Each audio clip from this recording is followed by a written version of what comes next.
Sot, në një atmosferë solemniteti dhe mirënjohje të thellë, jemi mbledhur në Lanç, në ndrejtimin e kryetarit të VP Lanç dhe figurës së njohur akademike Hulusi Hako, i cili bëri hapjen zyrtare të këtij takimi të rëndësishëm.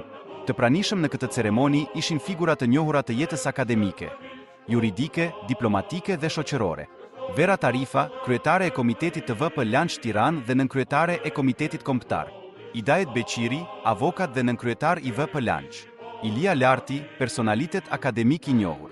Fatmir Sena, drejtor ekzekutiv i Agjencisë Ndërkombëtare për parandalimin e krimit të organizuar, drogës, korrupsionit dhe terrorizmit.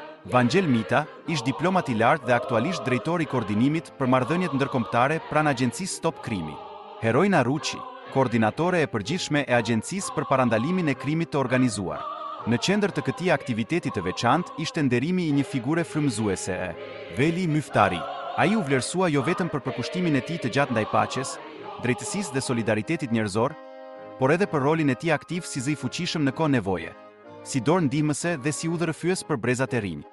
Në fund të ceremonisë, Veli Myftari u dekorua me titullin ambasador i përhershëm i paqes, sigurisë dhe të drejtave të njerëzit nga misioni diplomatik me seli në Bruksel.